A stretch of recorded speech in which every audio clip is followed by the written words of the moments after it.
ప్రభు అయిన యేసుక్రీస్తు నామంలో దేవుని సన్నిధిలో ఉన్న మీకందరికీ నా యొక్క వందనాలు చెల్లిస్తున్నా. మీరు దేవుని సన్నిధిలో గడిపే ప్రతి క్షణము మీకు ఆశీర్వాదకరంగా ఉండాలని దైవ సేవకునిగా నా యొక్క ప్రార్థన. పరిశుద్ధమైన గ్రంథము నుంచి మార్కు సువార్త 16వ అధ్యాయము 1 నుంచి 8 వచనాల దాకా మనం చదువుకున్నాం. మార్కు సువార్త 16వ అధ్యాయము 1 నుంచి 8 వచనాల దాకా. The Gospel according to St. Mark, chapter 16, verses from 1 to 8. Today I am going to deliver the word of God in Telugu language, so kindly bear with me. ఈ రోజు ఒక ప్రత్యేకమైన రోజు. ఏ రోజు అది? ప్రభువైన యేసుక్రీస్తు మన పాపముల నిమిత్తము ఈ లోకానికి వచ్చి ఆ కలువరి శిలువ మీద మరణించి మానవుడిగా ఈరోజు మరణాన్ని జయించి దేవుడుగా రుజువు చేసుకున్న ఆ రోజు. కాబట్టి ఆ విషయాలే 3 విషయాలు మనం పరిశుద్ధమైన గ్రంథం నుంచి లేదా మనం చదివిన వాక్య భాగం నుంచి నేర్చుకుందాం. పోయిన సంవత్సరము నేను మీకు 3 పాయింట్లు ఇచ్చాను. అవన్నీ మీకు గుర్తున్నాయి, నాకు తెలుసులే, కానీ ఇప్పుడు చెప్పినా చెప్తారు. గుర్తులేదా? ఎన్ని విషయాలు ఇచ్చాను పోయిన సంవత్సరం? నేను ఏదో చెప్తే అంత అబద్ధం. 3 కాదు, 4 ఇచ్చాను. అది కూడా డి అనే ఇంగ్లీష్ అక్షరంతోనే ఇచ్చాను. ఓకే, ఈ సంవత్సరం కూడా డి అనే ఇంగ్లీష్ అక్షరంతోనే 3 విషయాలు మనం ధ్యానం చేసుకుందాం. ఓకే, మార్కు సువార్త చదవండి. 16వ అధ్యాయము 1వ వచనం. విశ్రాంతి దినం గడిచిపోగానే మగ్దలేని మరియయు యాకోబు తల్లి అయిన మరియయు వచ్చి పూయవలనని. చాలు, చిన్న ప్రార్థన చేసుకుందామా? పరిశుద్ధుడా యేసయ్య, మీకు వందనాలు. మీ వాక్యంలోకి మేము అడుగు పెడుతున్నాం ప్రభువా. మీరు మాతో మాట్లాడమని, కూడి ఉన్న బిడ్డలను మైక్ శబ్దం ద్వారా వాక్యం వింటున్న బిడ్డలందరితో మీరు మాట్లాడమని క్రీస్తునామని వేడుకొంచున్నాం తండ్రి, ఆమె. చీకటిగా ఉన్నప్పుడే స్త్రీలు ప్రభువైన యేసుక్రీస్తు డెడ్ బాడీని చూడడానికి వెళ్తున్నారు. దేన్ని చూడడానికి వెళ్తున్నారటండి? అది మరణించిన క్రీస్తును చూడడానికి వెళ్తున్నారు. కానీ యేసయ్య బ్రతుకున్నప్పుడే చెప్పింది మాట ఏంటి చెప్పండి? నేను సిలువ మీద మరణిస్తాను, 3వ రోజున తిరిగి లేస్తాను. కానీ వీళ్ళు, ఈ స్త్రీలు దేనికి వెళ్తున్నారు? డెడ్ బాడీని చూడడానికి. అందుకని వాళ్ళు ఏం కొనుక్కొని వెళ్తున్నారు అనేది చూడండి. సుగంధ ద్రవ్యాలు కొనుక్కొని వెళ్తున్నారు. చాలా సంఘాలలో, చాలా చర్చెస్లో ఈస్టర్ రోజున అన్ని మల్లెపూలు లోపల కడతారు. ఎందుకని? సువాసన రావాలని. ఎందుకని? ఎందుకు సువాసన? అది ఎందుకంటే ఈ మరియా మగ్దలేని మరియా, సలోమి, అంతేనా? వీళ్ళు 3 కూడా ఏం తీసుకెళ్ళారు? ఎక్కడ వాసన వస్తుందని? సమాధిలో వాసన వస్తుందని. మరి చర్చిలో ఎందుకు చచ్చామని సమాధి? అంతే కదండి. ఎందుకంటున్నా? ఎందుకంటే ఆయన బ్రతికున్నప్పుడే నేను సిలువ మీద మరణించాలి అన్నాడు. నమ్మారా? నమ్మలేదా? నమ్మారా? ఓకే, అది జరిగిందా? జరగలేదా? ఆ తర్వాత ఆయన బ్రతుకున్నప్పుడే చెప్పిన మాట ఏంటి చెప్పండి? నేను 3వ రోజున మరణాన్ని జయించి తిరిగి లేస్తాను. ఇది నమ్మారా? ఇది నమ్మలే. మొదటిది నమ్మారా? ఆ రెండోది నమ్మలే. చాలా ఆశ్చర్యం. 6వ వచనం చదవండి. 6వ వచనం, verse 6. అందుకతడు భయపడకుడి,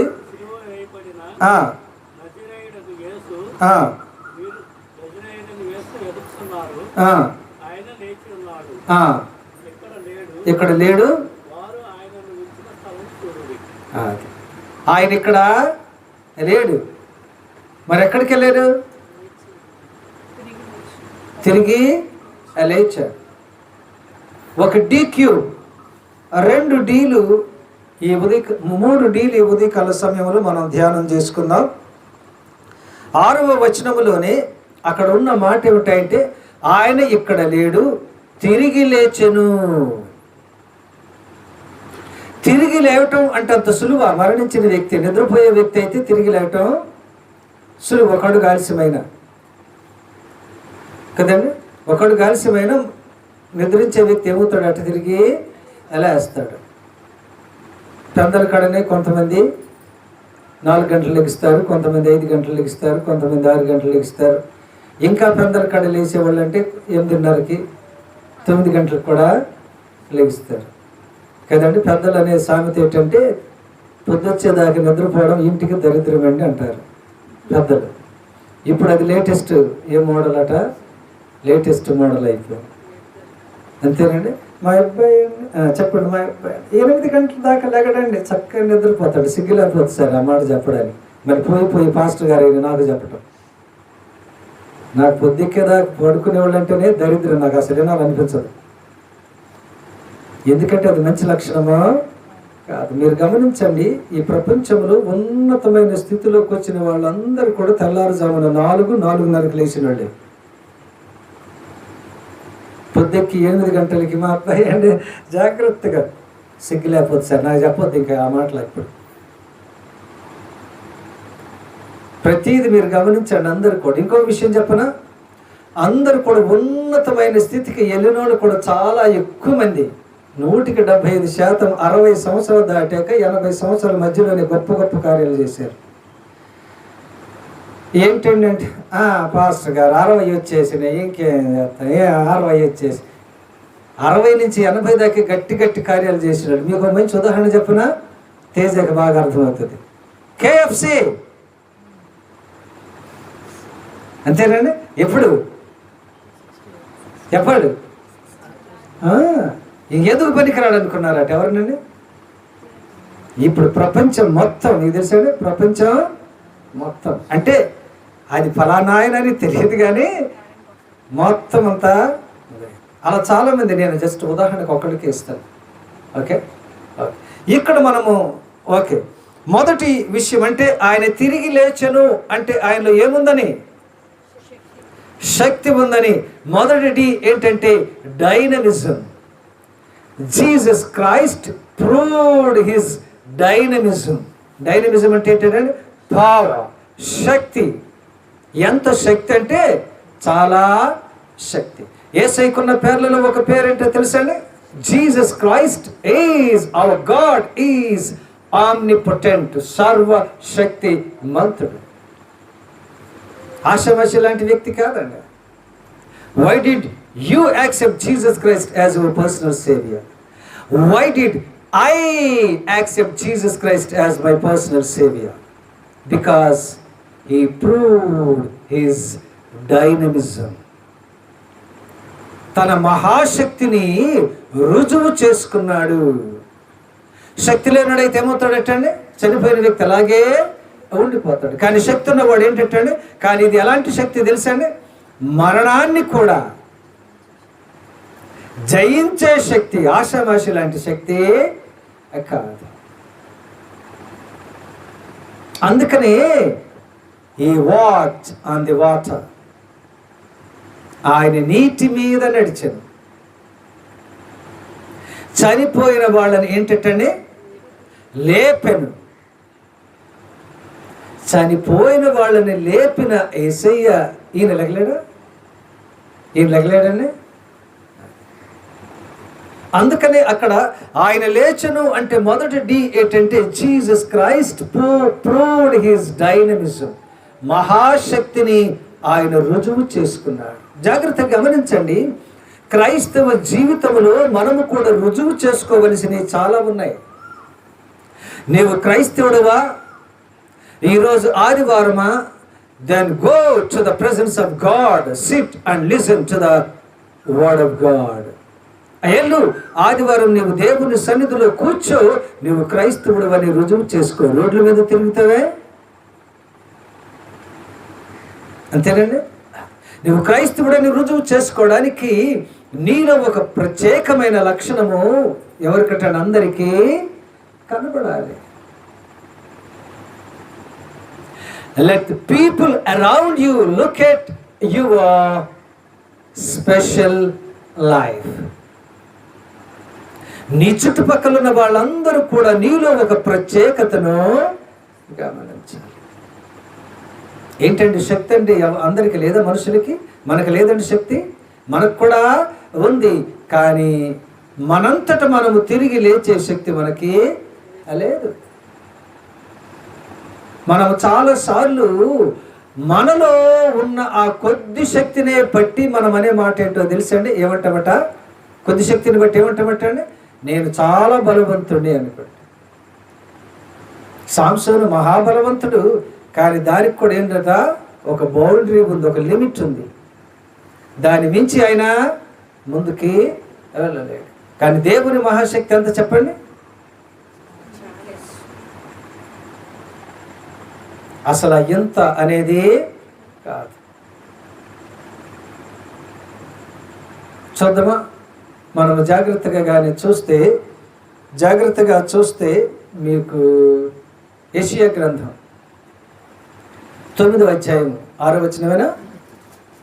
యెషయా గ్రంథం 9వ అధ్యాయం 6వ వచనం తీసిన వాళ్ళు చదవండి.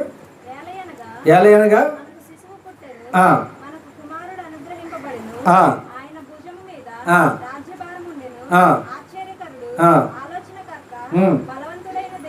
ఎలాంటి దేవుడు? ఎంత బలం అండి? చాలా బలం. ఆయన అతీతమైన శక్తి. ఆయన అతీతమైన శక్తిని no human being can understand his power. మనం చాలాసార్లు మనకు వచ్చిన శ్రమల్లో, కష్టాలు, శోధనలు, వ్యాధి బాధలు చూసాక కొద్దిగా బౌండరీ గీసి యేసయ్య ఎంతైతేనే సహాయం చేయగలడు అనుకుంటాం మనం. ఆయన ఎంత సహాయం చేయగలడు? ఎంతైనా సహాయమో చేయగలడు. మీరు కానీ గమనిస్తే ఆ యొక్క స్త్రీలటని మాట్లాడుకుంటూ వస్తున్నారట. ఎక్కడ? మార్క్స్ వార్తలు. ఏమని? అక్కడ పెద్ద బండ పెట్టేరట్టు, దాన్ని ఎవరు మన కొరకు అని ఉందా?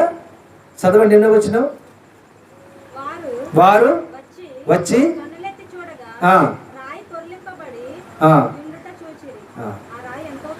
ఆ రాయి ఎంతో పెద్దది. ఎంత పెద్దది? అది పురుషులే దాన్ని తొయ్యలేరు. స్త్రీలు ఎంతమంది వచ్చారట? లింగ్ అంటూ 3 వచ్చారు. స్త్రీలను మెచ్చుకోవాలి మనం.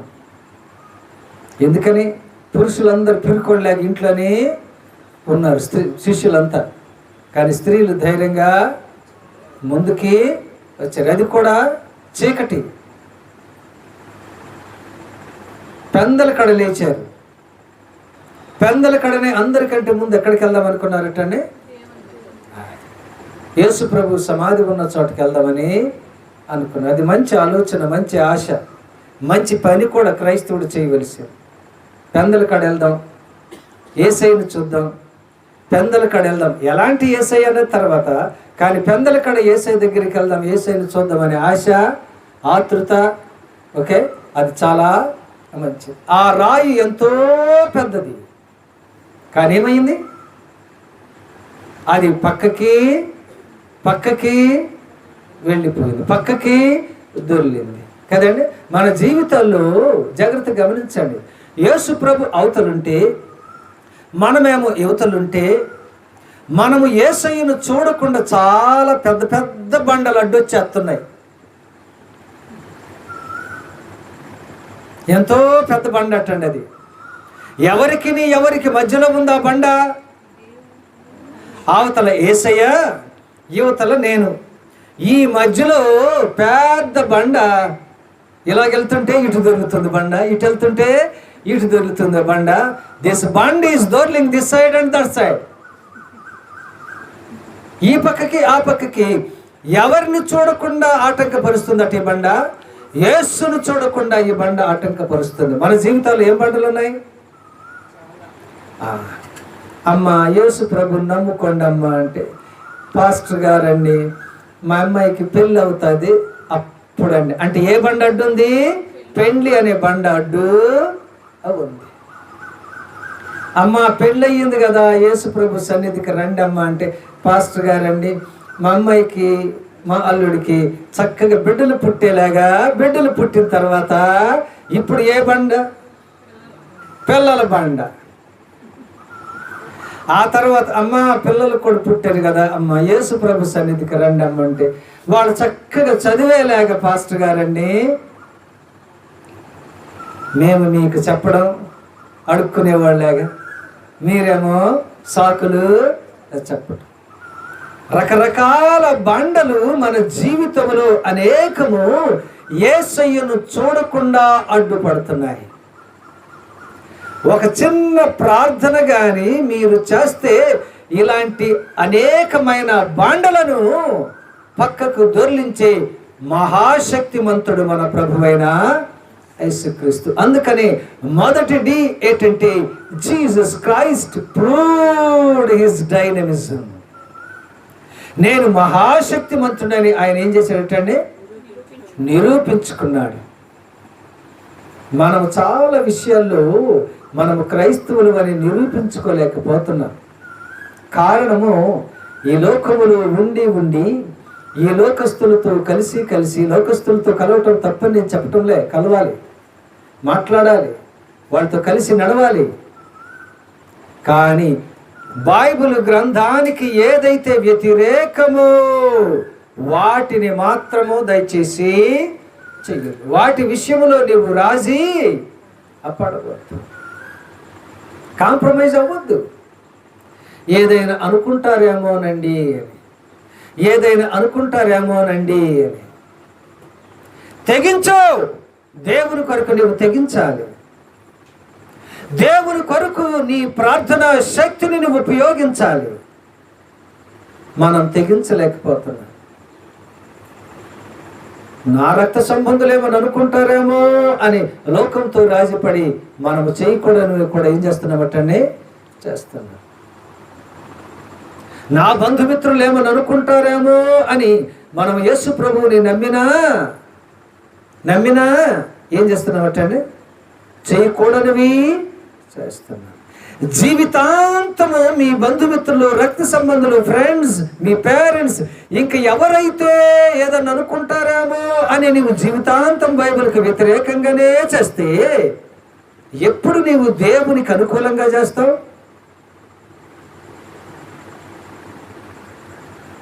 నేను చాలాసార్లు అదే అంటాను. మేమేమి వాళ్ళు పెట్టింది తినమండి,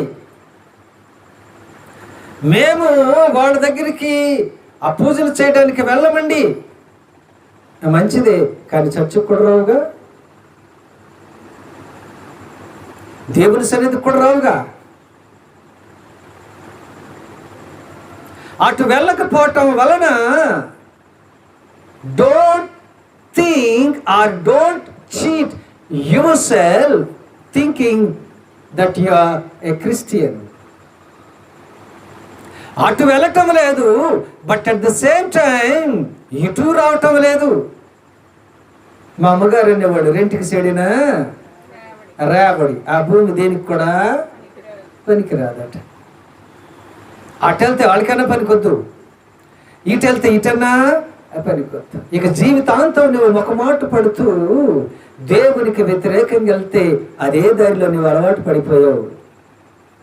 జాగ్రత్త. నేను ఒక దైవ సేవకుడిగా హెచ్చరిస్తున్నాను. God is not going to open the doors of heaven. పరలోకపు తలుపులు నీ కొరకు తెరవబడవు. దీంట్లోకి మనమానం లేదు. ఎటో ఒకటి తెగించేయాలంతే. ఆ తెగింపే ఈ స్త్రీలలో ఉందండి. మీరు ఎక్కడే ఉండండి, ఇంట్లో లోపల. We don't care. ధైర్యం బయటకు వచ్చేసారంతే. They stepped out. కదండి, స్త్రీలు స్త్రీలు స్త్రీలు అంటున్నావు, కానీ వాళ్ళు ధైర్యంగా బయటకు వచ్చారు. అప్పుడు పురుషులకి ధైర్యము వచ్చారు. జీవితాంతం నువ్వు భయపడుతూ ఉంటే ఎప్పుడు నువ్వు దేవుని సన్నిధికి వచ్చేది? నా బిడ్డ నన్ను నమ్ముకున్నామే కానీ ఎప్పుడు కూడా వాళ్ళ బంధుమిత్రులకు, రక్త సంబంధులకు, ఫ్రెండ్స్కి, ఇంట్లో వాళ్ళకి భయపడి ఎప్పుడు చర్చికి రాలేదు. ఇంకో తలుపు తెరుస్తానంటాడు. ఏ తలుపు? నేను ఇక్కడికి వచ్చింది ఎందుకు? మరి ఏదంటున్నా? ధైర్యం ఏది మీలో? మీకు తెలుసండి, నేను చెప్పేది కాదు, ప్రకటన గ్రంథం తర్వాత చదవండి. పిరికి వారు కూడా ఎక్కడికి వెళ్ళారటండి? పరలోక రాజ్యానికి వెళ్ళరు. ఒకప్పుడు నేను కూడా చాలా పిరుకోండి.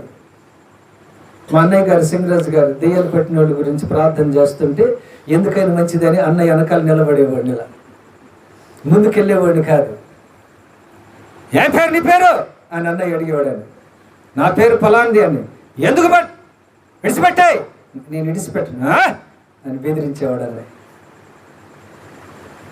అంతే, ప్రార్థన చేసేవాడు. దేవుని పేరిట నిన్ను గద్దిస్తున్నాను, ఈ వ్యక్తిని విడిచి అంతే, వెళ్ళిపోయాడు. ఎందుకైనా మంచిదని వెనకాలే అన్నయ్య నడుముని ఇలా పట్టుకొని ఉండేవాడిని. ఎందుకంటే ఏ సమయంలో అంతే అన్నప్పుడు, ఎందుకంటే వాళ్ళంతా కళ్ళు మూసి ఉంటారు. ఆ కళ్ళు మూసుకున్నాక ఎవరు వచ్చి ఏం చేస్తారు ఎవరికి తెలుసు? నేను అప్పటికి ఇంకా పాస్టర్ గారు అవ్వలేదులే, భయం. కానీ ఇప్పుడు పాస్టర్ గారు అయ్యాక ఏంటంటే ఆ తెగింపు. నేనేది అంటున్నా, క్రైస్తవ జీవితంలోనే నీకు తెగింపు రావాలి. ఒక మాట పడి వాళ్ళు చెప్పిన అన్ని నువ్వు చేస్తూ ఉంటే ఇంకెప్పుడు నువ్వు క్రైస్తవురాలివి, క్రైస్తవుడివి అని అనిపించుకునేది. అది ఇండైరెక్ట్గా సాతానుడు మనతోని పాపము చేపిస్తున్నాడు. నీ ప్రార్థన శక్తి గెలవలేకపోతుంది, జాగ్రత్త. కాబట్టి ఇక్కడ స్త్రీలు ఏం చేశారటంటే ధైర్యంగా అందరికంటే ముందు బయటికి అడుగు వేశారు. కాబట్టి మొట్టమొదటిది యేసు ప్రభు కూడా ఏమంటున్నాడటండి, చూడండి మీరు, మనం పరిశుద్ధ వారములో ఒకటి చదువుకున్నాం. ఏంటి చెప్పండి? మత్తయి సువార్త 21వ అధ్యాయంలో ఏం చదువుకున్నాం? 21వ అధ్యాయంలో ఏం చదువుకున్నాం? ఆయన దేవాలయంలోనికి వెళ్ళి, చెప్పాలి, దేవాలయంలోనికి వెళ్ళి రూకలు మార్చు వారిని అంతేనా? ఉందా లేదా? ఎన్ని వచ్చినాం? చదవండి, 12 వచ్చిన చదవాలి. మరి అలాగే చూస్తారా? యేసు దేవాలయంలోనికి ప్రవేశించి క్రయ విక్రయ చేయవారిని వెళ్ళగొట్టి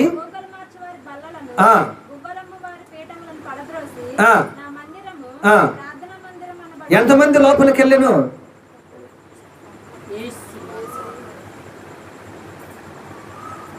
ఒక్కడే. ఎవరి సహాయం గురించి జాగ్రత్త గమనించండి. ఆయన శక్తిని ఉపయోగించడానికి ఎదుటి వారిని, చుట్టుపక్కల వారిని, వేరే వారి శక్తి గురించి, సపోర్ట్ గురించి he did not wait for others help. ఇతరులకు సహాయం గురించి చూడలేదు. ఎందుకంటే ఇది ఇప్పుడే చేసేయాలి. ఎవరి సహాయం గురించి ఎదురు చూడటం లేదు. అర్థమవుతుంది? అంటే ఆయన శక్తిని ఉపయోగించుకుంటున్నాడు. అంతమంది ఉన్నారు కదండి, ఏం చేయలేదే? ఏం చేయలేదు అంటున్నా. కొన్నిసార్లు జాగ్రత్తగా చెప్పనా, నేను ఒక పాస్టర్ గారిని, కొన్నిసార్లు సంఘాలను పాడు చేసేది పాస్టర్ గారి, కొన్నిసార్లు సంఘాలని పాడు చేసేది సంఘ పెద్దలే. విశ్వాసులే బాగుంటారు. ఆ విశ్వాసుల నుంచి ఒక్కసారి సంఘ పెద్ద అయ్యేసరికి వాళ్ళు అప్పడంలాగా ఉండేవాళ్ళు పూరిలాగా ఉండిపోతారు. లేనిపోనివన్నీ చేసి ఇక్కడ ఆ క్రయ విక్రయాలు, ఆ వ్యాపారం, యెరూషలేము దేవాలయంలో వ్యాపారం చేయడానికి అవకాశం ఇచ్చింది ఎవరు? ప్రధాన యాజకుడు. ఈ రోజుల్లో మనం చెప్పాలంటే బిషప్ గారు.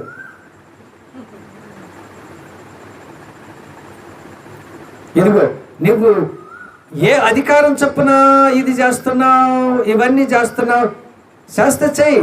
నీకు కూడా ఒక మూలన డబ్బులు కట్టు, నీకు కూడా ఒక మూలన స్థలము ఇస్తాం, అక్కడ నువ్వు చేయొచ్చులే అన్నట్టుగా ఉంది. కొన్నిసార్లు అండి పెళ్ళిని కూడా చెప్పండి, పెద్దలు చెప్పే సామెత, పెళ్ళిని కూడా కొడితే ఏమవుతుందటండి? బరుకుద్ది. సస్తే చచ్చాను కానీ బరుకుద్ది. అంటే పిల్లి శక్తిని చూపిస్తుంది. మార్షల్ ఆర్ట్స్లో క్యాట్ ఫైట్ అని ఉంటుంది. అంటే పిల్లి ఎలాగైతే పోట్లాడుతుందో అలాగే చాలా పవర్ఫుల్ అండి. అలా స్తంభాలు పట్టుకొని ఎక్కేస్తారు వాడు పైకి, పిల్లి లాగానే. అంటే ఆ లేళ్ళు భయంకరమైన గట్టితనం వచ్చేస్తుంది. ఇవన్నీ చిన్నవన్నీ శక్తులు చూపిస్తుంటే యేసయ్య చూపించిన మహాశక్తి ఏంటట? మరణాన్ని జయించట. కాబట్టి ఫస్ట్ డి ఏంటట? డైనమిజం. రెండవ డి మనం చూద్దాం. చూడండి, రెండవ డి 6వ వచనమే చదవండి. అందుకతడు కలవరపడకుడి. ఏం పడుకుడి? కలవరపడకుడి. ఒక వ్యక్తి, మనం బాగా ప్రేమించిన వ్యక్తి మరణిస్తే ఎవరికైనా కలవరమో ఉంటుంది, దుఃఖమో ఉంటుంది. నేను ఏడవనండి, దుఃఖపడనండి అంటే నువ్వు మనిషివి కాదు, ఏ రాయో రప్పో అయి ఉండాలి కదండి. ఎలాగైనా కానీ కొద్దిగా బాధ ఉంటుంది. 5-6 సంవత్సరాలు మనతో కలిసి ఉన్న వ్యక్తి ఇంకోసారి షార్ట్గా ట్రాన్స్ఫర్ అయ్యాడు అనుకోండి, ఆ చుట్టుపక్కల వాళ్ళకి అందరికీ కొద్దిగా బాధ ఉంటుంది. ఇది బ్రతికున్నా మరి మరణిస్తే ఇంకా బాధ. మీరు కలవరపడద్దు. ఆయన ఇక్కడ లేడు, ఆయన ఏమిటండి? లేచి ఉన్నాడు. అందుకని మనం అంటాడు, లేచినాడు రా సమాధి గెలిచినాడు రా యేసు. లేచినాడు రా సమాధి గెలిచినాడు. ఆయన అక్కడే ఉండే దేవుడు కాదు. కాబట్టి ఇక్కడ 6వ వచనములోని ఆయన మళ్ళీ ఏంటంటే మరణాన్ని జయించాడు అంటే అర్థం ఏంటంటే, రెండవది ఏంటంటే Jesus Christ proved his domination. నాకు మరణం మీద అధికారము ఉన్నది. అందుకనే యేసయ్య గెత్సెమనే తోటలో కానీ పట్టుకున్నా, నా అంతటా నేనే మీకు దొరికితేనే కానీ మీరు నన్ను అరెస్ట్ చేయలేరు. అంతకుముందు యేసయ్య గెత్సెమనే తోట బయట కనబడలేదా? బాధ చేయలేదా? అప్పుడు ఎందుకు పట్టుకోలేకపోయారు? ఎందుకంటే ఆ ప్రాఫెసీ, ఆ ప్రవచనము నెరవేర్చబడే వరకు నోబడీ కెన్ అప్రిహెండ్ మీ. నన్ను ఎవరు పట్టుకోలేరు. అంటే నేను ఒక్కళ్ళకి కనబడుతున్నానా?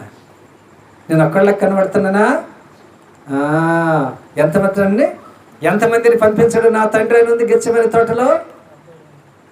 ఎంతమందిని? 6,000 వ్యూహాలను. అంటే that's what I love you all.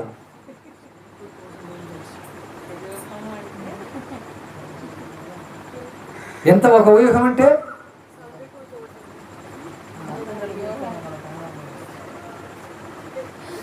సర్లే, వచ్చే ఆదివారం నాకు చెప్పండి.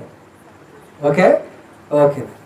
అంటే కొన్ని వేల మంది దూతలను, నేను చెప్పను సంఖ్య, తర్వాత వచ్చే ఆదివారం చెప్తా. మీకు ట్రైనింగ్ అవ్వాలంటే అర్థమవుతుందా? మీరు బైబిల్ మొత్తం చదవాలి అంటే ఇలాంటి హోంవర్క్ కూడా మీకు ఇవ్వాలి. అప్పుడు మీరు బైబిల్ ఎతుకుతారు. ఓకే, బైబిల్ ఎతుకుతారు. కంగారులో ఏదో ఎతకద్దు, బైబిల్ని ఎతకండి, దొరుకుతారు. ఓకే. ఏమంటున్నట్టండి? God proved his domination. అంటే మరణము మీద నాకు ఆధిపత్యం ఉన్నది. మీరు పట్టుకుంటే దొరికానని మీరు సంకలు కొట్టుకోవద్దు. నేను దొరికానంతే, దర్శా. నన్ను నేను మీకు సమర్పించు అనుకున్నా. అంతేగాని మీరు వచ్చి లేదా ఈ యోధా వచ్చి అప్పగిస్తే నేను దొరికానని అనుకోవద్దు. క్రైస్తవ జీవితంలో జాగ్రత్తగా ఈ 3 కూడా చాలా ఇంపార్టెంట్ అండి. క్రైస్తవ జీవితంలో ఏవేంటంటే చెప్పాలి. ఏంటి?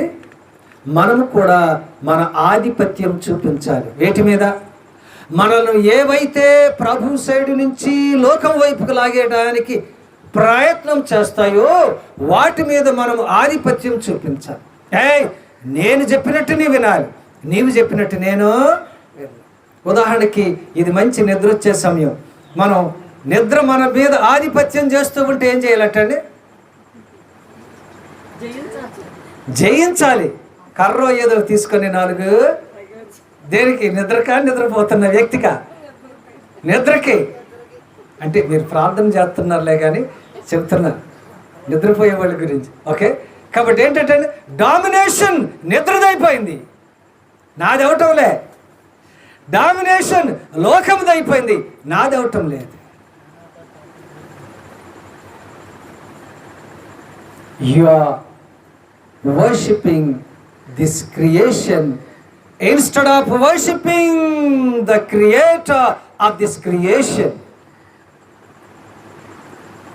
సృష్టిని పూజిస్తావు ఎందుకయ్యా? సృష్టికర్తను మర్చిపోయి. మీకు తెలుసా, ఆదామును తయారు చేసిన తర్వాత దేవుడు అన్న ఒక చక్కటి మాట తెలుసండి, ఈ సృష్టిని నీవు ఏలుము అంటే అర్థం ఏంటండి? మనిషి ఈ సృష్టిని ఏలాలి, సృష్టి మనిషిని వెళ్తుంది. కథ అర్థం తిరిగింది. ఎంత బాధాకరం, ఎంత దుఃఖపడతాడండి దేవుడు, చాలా దుఃఖం. ఎందుకని? ఈ సృష్టిని చేసింది ఎవరట? మనలను వాళ్ళకి లొంగటానికి కాదు, వాళ్ళు మన ఆధీనంలోనే ఉంచుకోవడానికి కదండి. ఆయన రాజు ఎప్పుడు చక్రవర్తి అవుతాడు? Very good. వేరే రాజులను తన ఆధీనంలోనికి, వేరే రాజ్యాలను తన ఆధీనంలోనికి తీసుకువచ్చినప్పుడు this king will become an emperor. ఈ రాజు చక్రవర్తి అవుతాడు. రామ సామ్రాజ్యంలోని వాళ్ళు రాజులు కదండి, దేర్ ఆర్ ఎంపరర్స్. ఎందుకంటే వాళ్ళ రాజ్యాల్లో చాలా ఏమున్నాయటండి? రాజ్యాలు ఉన్నాయి. రాజు ఏమంటారు? చక్రవర్తి అవుతాడు. మనము ప్రతిదా కిందకి కిందకి కిందకి అట్టడుకి వెళ్ళిపోయాం. అందరూ మనల్ని వచ్చి అజమాయిషి చేస్తాడు. యేసయ్య అంటున్నాడట, నేను మిమ్మల్ని ఎలా ఉంచుతాను చెప్పండి? తలగా ఉంచుతాను. కానీ మన పరిస్థితి తోక కంటే దారుణమైపోయింది. తోక కంటే. Hour situation is not even తోక. ఏంటి ఇంత దారుణమండి కదండి. నేను అందుకని చాలాసార్లు పాస్టర్స్కి చెప్తాను, maintain your dignity, your A pastor. నువ్వు పాస్టర్ గారు, నీ డిగ్నిటీ మెయింటైన్ చేసుకో. ఎందుకంటే ఏం పాట పాడతామో తెలుసాండి? ఏం పాట పాడతామంటండి? మనం ఎవరు అంటండి? యువరాజులము అంటాం. ఏ రాజులము? యువరాజు. రాజుగారు ఎలా నడుస్తారు చెప్పండి? అలా నడుస్తారా? ఎలా నడుస్తాడు? గంభీరంగా. సింహాన్ని చూసారా? గంభీరంగా నడుస్తుంది. మనం ఎలా నడవాలి? మనం ఎలా మన యొక్క ప్రవర్తన ఉండాలి కదండి. అన్నిటిని మన అజమాయిషంలోనికి తీసుకురావాలి. ఏలియాను చూడండి, లొంగలే. ఎలీషాను చూడండి, లొంగటములే. ఎందుకని తెలుసండి? రాజులకు రాజు నా తండ్రి.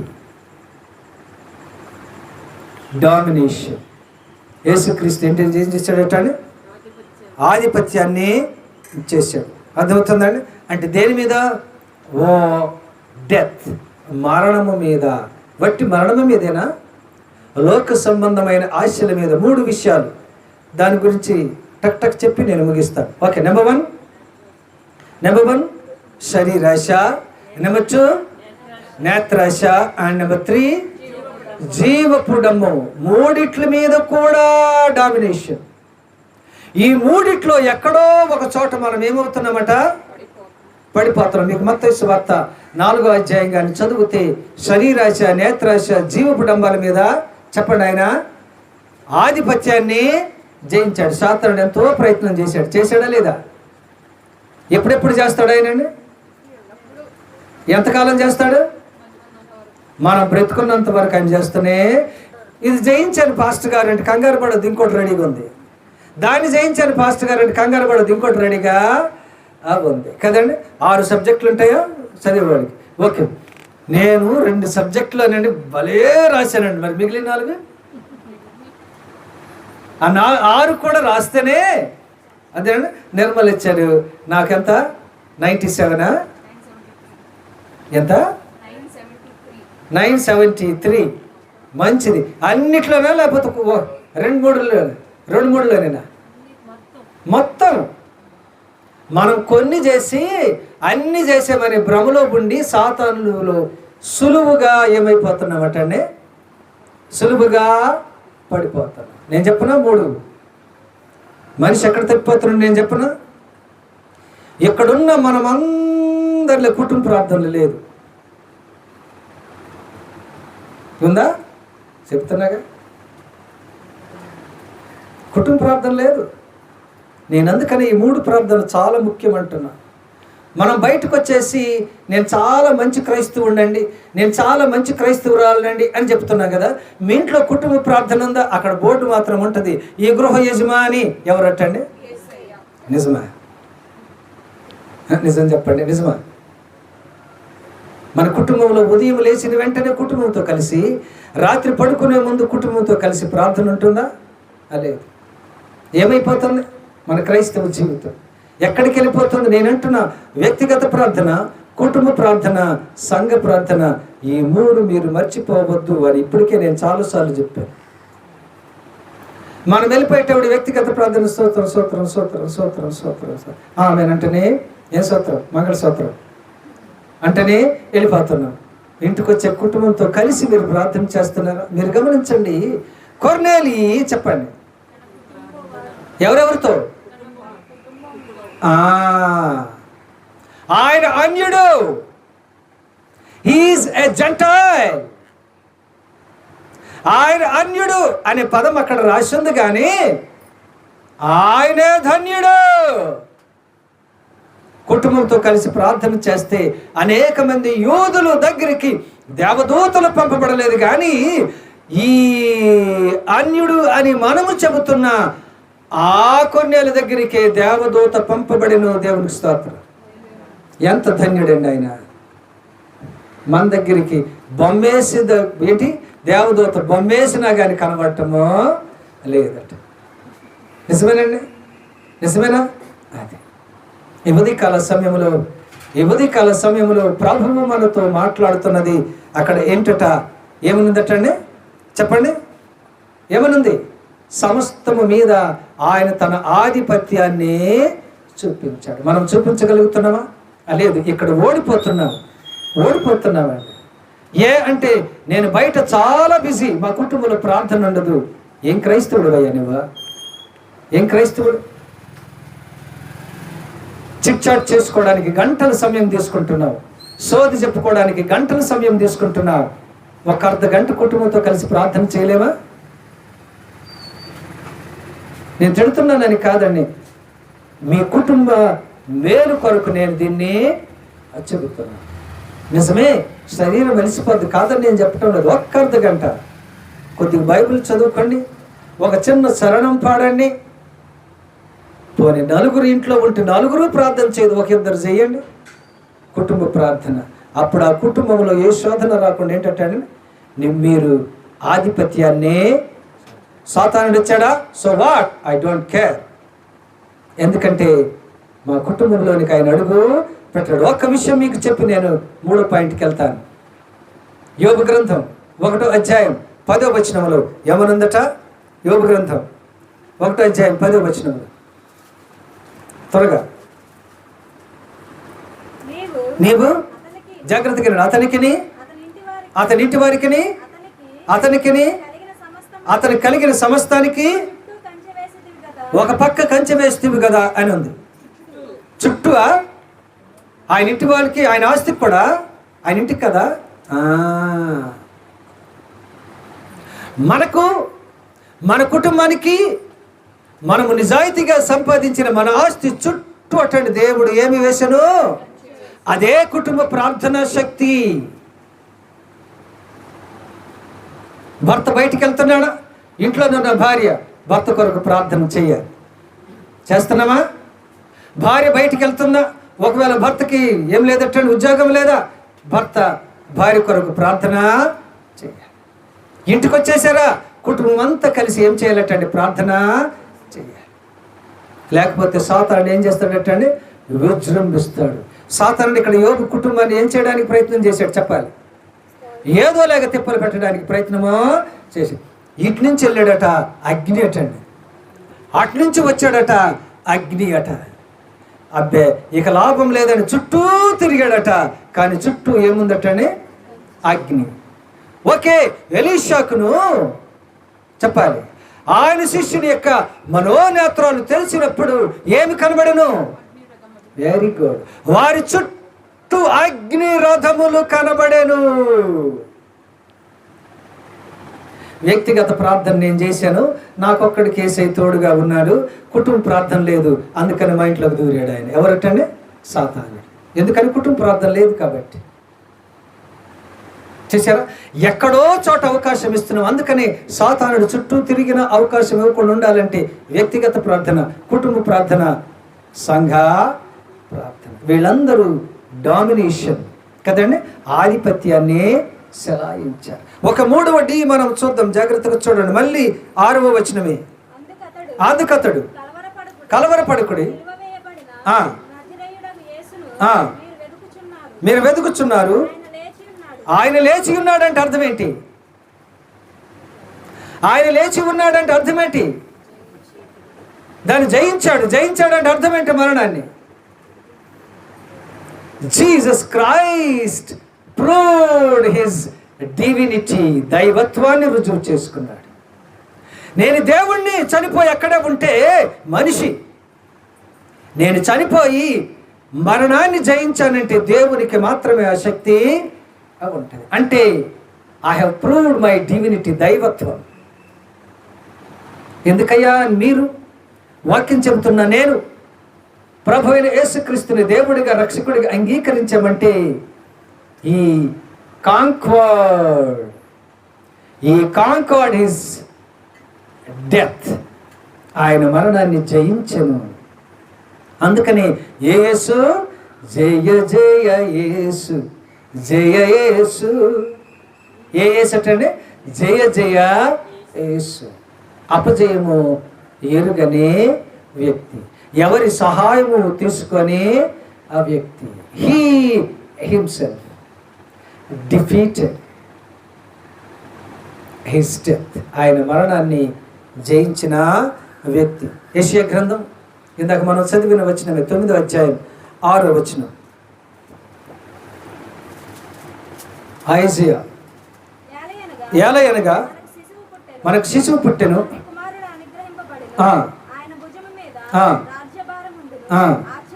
ఆశ్చర్యకరుడు, ఆలోచనకర్త. ఎలాంటి దేవుడు? దేవుడేనా? దేవుడు అని ఉందా? ఎలాంటి దేవుడు? బలవంతుడైనా అంటే దేవుడైనా అంటే డివినిటీ, దైవత్వం. ఆషామాషి లాంటి దేవుడు. ఆయన ఇక్కడ లేడు అంటే మరణించిన వారి దగ్గర లేడు. మరి ఇప్పుడు ఎక్కడున్నాడు? ఎక్కడున్నాడు చెప్పండి? మరణించిన వాళ్ళతో లేడు అంటే ఇంకెక్కడుండే? మరేం పులువు, మరి ఇదేదో IAS ప్రశ్నలాగా ఎలా చూస్తారే? మరణించిన వాళ్ళ దగ్గర లేడు, బ్రతిక ఉన్న వాళ్ళ దగ్గర ఉన్నాడు. మీరు ఎక్కడ ఎత్తుకుతున్నారు? నేను మచిలీపట్నం బస్సు ఎక్కాను, విజయవాడలోని మా ఇల్లు ఉంది. నేను ఫోన్లో మాట్లాడుతూ పామర్లో దిగాను. ఉదయం మా ఇంటి గురించి ఎదుగుతూనే ఉన్నాను. మధ్యాహ్నం అయిపోయింది, మా ఇల్లు దొరకటంలే. నాకు తెలిసిన ఒక వ్యక్తి వచ్చి, పాస్టర్ గారు ఏంటి ఇక్కడ ఇందా నుంచి వస్తాను, ఎక్కడే ఎత్తుకుతున్నారు, ఏంటో ఎదుగుతున్నట్టున్నారు అంటే, అదే మా ఇల్లు ఎక్కడో కనబడటం లేదంటే, మీకు బుద్ధి ఉందా లేదా? మీ ఊరు ఏ ఊరు? విజయవాడ. ఎక్కడ ఉంటుంది? ఎక్కడికి వెళ్ళాలి? ఎక్కడ దిగాలి? మనం ఎక్కడ పడితే అక్కడ దిగిపోతున్నాం. ఎవరిని చూస్తే వాళ్ళలోకి దిగిపోతున్నాం. ఈయన నేనే దేవుడు అంటే అక్కడ దిగిపోతున్నాం, ఈయన నేనే దేవుడు అంటే అక్కడ దిగిపోతున్నాం. యేసుక్రీస్తు దేవుడు అంటే అక్కడ దిగటంలే. ఎక్కడ దిగాలట? సరైన చోట సరైన వ్యక్తి దగ్గరే మనము దిగాలి. అదే సమస్య. మేమా, ఆయన వారా అంటే ఎంత? అంతేనండి. ఆయన బలవంతుడైన దేవుడు, బలహీనుడు కాదట. మరి బలవంతుడైన దేవుణ్ణి మనం రక్షకుడిగా అంగీకరించామా? ఆయన రుజువు చేసుకున్నాడట, నేను దేవుణ్ణని. ఏ అధికారముతో నువ్వు ఇవన్నీ చేస్తున్నావు అంటే, నాకు ఇంకెవడో అధికారం ఇవ్వటం ఏంటయ్యా, నేనే అధికారిని, నేనే దేవుణ్ణి. మీకు పుణ్యం ఉంటుంది. ఈ శిలువ మీద నుంచి నన్ను బయటికి తీసుకురండి అని ఎవరైనా రిక్వెస్ట్ చేశాడా? ఈ సమాధిలో ఈ రాయి కొద్దిగా పక్కకు తోస్తారు, నేను బయటకు వస్తానన్నాడా? లేదు. ఆ రాయి దొర్లింపబడెను. ఈ ఉదయకాల సమయంలో ప్రభు అంటున్నాడు, నేను దేవుణ్ణి అయితే మరి నన్ను ఆరాధించేవాళ్ళేరి, నన్ను ఆరాధించేవాళ్ళేరి. ఆరాధించే వాళ్ళు ఉన్నారు, కానీ ఎక్కడ పడితే అక్కడ, ఎవరిని పడితే వాళ్ళని ఆరాధించే వాళ్ళు కనబడుతున్నారు. నన్ను ఆరాధించే వాళ్ళు కనబడటం లేదు. చాలాసార్లు మన జీవితంలో దేవుని సన్నిధికి వస్తాం, ప్రార్థన చేస్తాం, ఆరాధన యేసయ్యకే అనుకుంటాం, కానీ ఆరాధన యేసయ్యకే ఉండటం లేదు. తప్పుడు బోధలు, రకరకాల బోధలు. మార్మనిజం విన్నారా మీరు ఎప్పుడన్నా? మార్మనిజం మీరేం చేసినా పర్వాలేదు, మీరు ఎక్కడికి వెళ్తారట? పరలోకం వెళ్తారు. మరి ఎందుకండి బైబిల్లో ఎందుకు ఈ ఆరాధనలు అంటున్నా కదండి? సరైన బోధలో మనం ఎదగటం లేదు, అదే సమస్య. కొంతమంది తప్పుడు బోధలు, మా సంఘమే ఎక్కడికి వెళ్తుందట? పరలోకము వెళ్తుంది. వేరే సంఘాలు అవి వెళ్ళవు. అది సరైన బోధ కాదు కదండి. మేము మా చర్చిలోనే బలారాధన తీసుకుంటాం, వేరే చర్చిలో తీసుకోం. ఇదొక అబద్ధపు బోధ. ఇంకో మాటలో చెప్పాలంటే ఇదొక దొంగ బోధ.